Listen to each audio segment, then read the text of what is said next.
This is everything you need to know about a brand new game called Innextlife. Let's get started. This is a game about crafting, surviving, and building a successful civilization. Innextlife takes a unique spin on that concept of civilization crafting, and rather than starting you from a top-down, maybe even godly perspective, you start out as a human in the Stone Age. You grow and develop your civilization throughout the eras, and you're gonna die a lot in this game. Rather than just respawn, you start as a whole new person, essentially the baby of the person you just were. But as this new person, you still remember all those skills from your past life. All the buildings you built, and even your tribe progress. It's all still gonna be there. This game is really fun when you get a few friends to play along and you really start making a large tribe. You can create some pretty cool stuff. Alright, let's get into it. So the very first thing I want to talk about is what you're looking at in the game. On the top left side of the screen, you're going to notice a few bars. You've got your health bar, which is the very top red one. As that lowers, you get closer and closer to death. The next one down is the hunger bar. That's the green one. There is hunger in this game. If that gets all the way to the bottom, you'll start losing health until you starve. I did tell you you were going to die a lot in this game. Underneath that is another bar that you don't even really have to pay attention to. And below that is your inventory screen. This game is a lot different than other games, and it doesn't have a traditional backpack style inventory. You've got two hands, and that's all you can use. You've got your left hand and your right hand. And that's it. There's no other inventory. So you need to build your house large enough to house everything that you own. On the bottom is the settings. And over on the right here, you've got your quest guide and your crafting guide. The quests in this game are pretty simple. They just keep you alive or help you progress into the next era. And the crafting system here doesn't have a great explanation, so I'll try my best at simplifying it. You need two objects to craft something, typically. One in your hand and one on the ground. The thing in your hand is what you're going to use on the item on the ground. So for instance, if you're trying to create a flint shard, you just use the round stone in your hand on a piece of flint on the ground. You can interact with things on the ground and in your inventory by using your mouse button. Right click is a use button, left click gives you more information. So for instance, if you wanted to pick up this piece of stone, you're just going to right click on it and then it's in your hand. In the early game, the best way to handle hunger is to pick berries from a bush.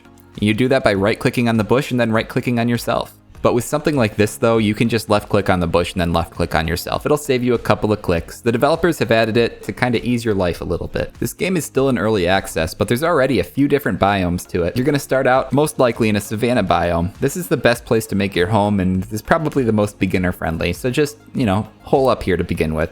Then you've got the desert. There's not a whole lot of resources there, but you're going to have to visit it eventually to get a specific stone or two. Then you've got the jungle, which is going to have all kinds of other resources, so that'll be worth finding as well. You've also got the ocean and rivers to have fish and, a few other things too, I guess. They're all important.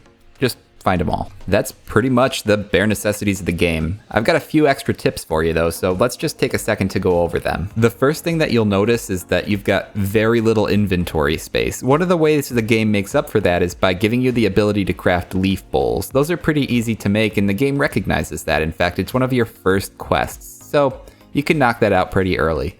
The next thing you unlock is the baskets, and you have to find a jungle for that to find the ferns that you need to make it, but once you do, you should craft up one or two of them. It'll make resource gathering a lot quicker. For food in the early game, you're going to want to look for these two types of bushes. They're easy food. They're all over the place, so find them. If you're having trouble locating an object, some of the things in the game look a little bit similar, so try left clicking on things. I was often mistaking flint for roundstone in the beginning of the game, so just take a look. I know I said it before, but in order to craft in this game, you need to have an object on the ground and something in your hand.